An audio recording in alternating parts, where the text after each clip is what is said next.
Hello everyone and welcome to Dice Commando. Andrew with you here as always. Today I'm very excited to be announcing the final installment, at least for the good while, of solo mode, which is Emperor Palpatine.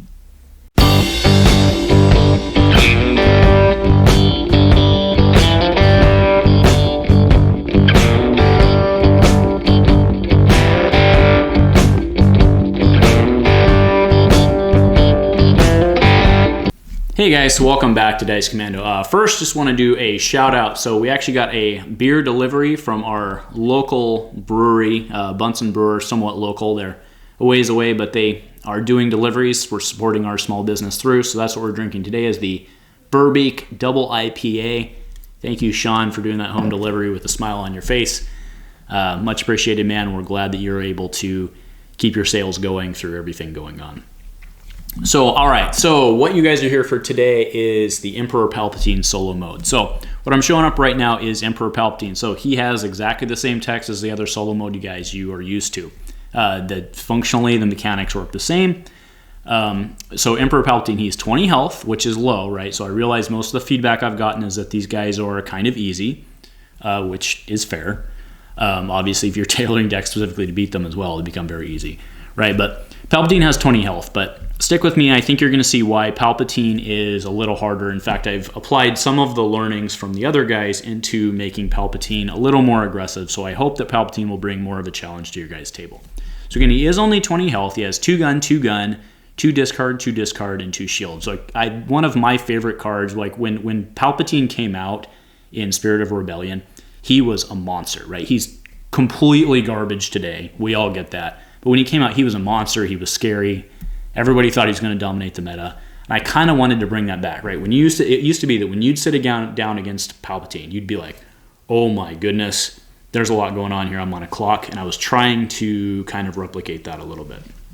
So Palpatine starts with Royal Bodyguards, right? I like the Royal Guards. I wanted to bring those guys literally to the table. So the plot here is include only if you have Emperor Palpatine Palpo 1 on your team. After the upkeep phase begins, set this plot aside and add 2 Emperor's Guard Palp 03 characters to your team. So Emperor's Guard is a red character. It has always bugged me that, the troopers and stuff like that from the military aren't red, right? The Royal Guard, of course, from Spirit of Rebellion was blue. So in this case, he's red, just bringing my own flavor to the table.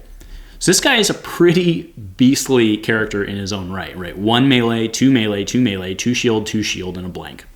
But the thing is, indirect has to be assigned first to any guard characters. Distributed evenly is the key, right? So it's important to know that he starts with 2 of these guys in play, right? So if you deal 2 indirect, 1 has to go apiece, so that way they live longer, right? It kind of mocks what a normal player would do in most cases. But the real thing of this guy is, before Emperor Palpatine's dealt damage, remove this die showing a shield to reduce that damage by the value on this die. So this guy effectively can use his die to take a hit for Palpatine. Palpatine doesn't even have to have the shields on him. The die itself just gets removed to take that hit. So if this guy's not rolling damage, he's effectively rolling shields that don't even have to be resolved first. So these 2 guys are a worthy threat in of themselves that I think are worth targeting on the table when you're playing solo mode, right? So you have the choice. You can go straight for Palp and kind of spread the damage around as it is, or you can try and take these guys out, reduce the threat, and then go for Palpatine, right? So it's your call while we're going. All right. And then the next thing that I bring to the table here are shock tokens, right? So that's what I'm showing up right now. This is the TTS-based shock token. Of course, we have the TTS version of this. You'll just have to come up with your own glass counter or whatever you do if you're doing this at the play-at-home version. So Burst of Lightning is, of course, a valid Palpatine move. This is within the deck. 2 indirect, 2 discard, special. Roll this die into the boss pool and resolve it if able, or remove it. So very typical with everything we've seen. But this says special, place 1 shock token on each hero player character. So it doesn't do anything in of itself. So let's keep that in mind as we go forward for what shock tokens do. Next is My Apprentice. We had to have Darth Vader guarding this guy, right? It just made sense. So this is my shot at Darth Vader.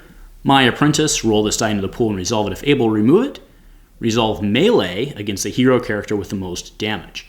Then the special is reroll this die and resolve it if able, or remove it. I do apologize for having special on a different line, but that's just the way the templating worked. There wasn't enough room, right? So again, The special here is re-roll this die and resolve it if able. So it has a blank, but it also has the ability to just re-roll it. So it's 2 melee, 2 disrupt, and 2 discard. Basically everything that is super impactful to you if this comes early in the round. All right, next we have Guard Retaliation. Resolve all guard dice in the boss pool showing damage against the hero character with the lowest health. Reroll all guard dice showing a blank. Right, so if the guards are showing damage, they go after your minion, or your lowest health guy at least. If not, those shields stay in play and they can suck up damage for Palpatine.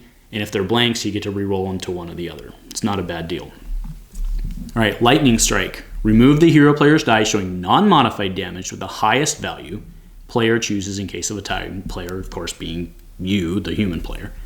Place 1 shock token on each hero player character. Last but not least, place 1 shock token on each hero player character. All right, Crackling Doom. So here's a big one. Remove all shock tokens from all characters. Deal unblockable damage to each character equal to the number of tokens removed from that character. Right, so it's only one damage per token, right? But based on how this could stack up, because remember the boss pile is getting shuffled and the cards are coming in different order each round, you might not see anything one turn, and then all of a sudden you might be taking 2 or 3 damage based on the number of shock tokens you've accrued. So Crackling Doom is really the big damage card, and that's something that the other decks have been lacking as a way to just do damage, right? In the previous decks, something would have to, the cards would have to roll, they'd be disrupting, they'd be discarding. In this case, Palpatine is guaranteed damage, right? And that was the idea, was that he was replicating the OG Palpatine from SOR, where no matter what he resolved, you were somehow taking damage and you were on a clock. And that's what I was trying to replicate here, right? So no matter what, you're going to be accumulating shock tokens. You're going to have to kill Palpatine before those shock tokens become enough damage that you just die yourself. All right, next we have Galactic Emperor. If Emperor Palpatine is not exhausted, activate him. Resolve all dice in the boss pool showing ranged against the opposing character with the most health. Reroll all boss dice showing a blank. Okay, just a pretty standard card there. Emperor's Decree. This is basically an aggressive negotiations for Palp. That's really what it is. Force the hero player to choose and remove any number of their character die, right? It doesn't have to be showing damage or whatever. It's any number of their character die.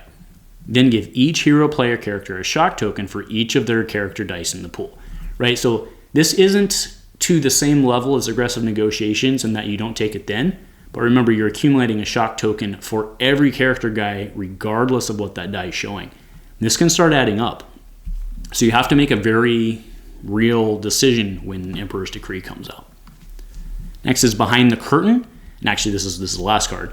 If Emperor Palpatine is not exhausted, activate and resolve all non-damage dice in the boss pool 1 by 1 if able. Then reroll all dice in the boss pool not showing damage. This is a card that every single one of my bosses has. It functionally helps them get more dice out of the table and leave less stuff on the table when they have to claim, right? So overall, looking at Palp, I think he's a lot stronger, mostly because, we'll bring it up again, but it's mostly because of Crackling Doom, which turns those tokens that you accumulate into damage itself just by coming out of deck. There's not a lot you can do about it. Furthermore, the reason I created a special token, it's always kind of bothered me in Destiny that we use basically resources as our functional token that you would have in other games like Magic or whatever. So I just wanted to create something different that wouldn't interact with other cards, so you couldn't somehow be throwing shock tokens back on Palpatine using like Sebulba or I don't know, something like that, right? So anyway, this is Palpatine. So how do you get him? So very shortly after this, there will be a update.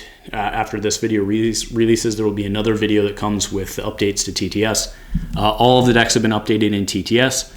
In the description of this video, you can download Palpatine. I have for TTS. I've also updated the Boba dice file because remember, if you remember, the Boba dice file had only about half a page on it.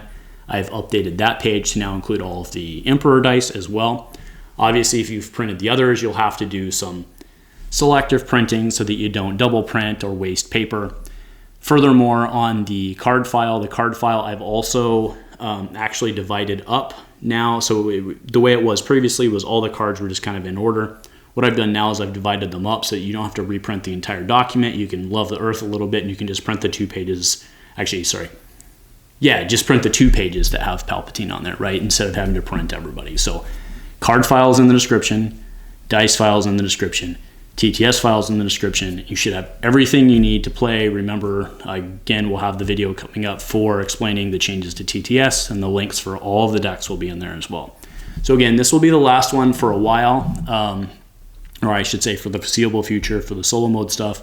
I want to get back into real Destiny. The solo mode stuff has been an interesting experiment. I know a lot of people are having fun with it, but it's been a challenge for me from dealing with the community standpoint. So we're going to take a break for that for a while, but again, I hope you enjoy it. If nothing else, go Commando.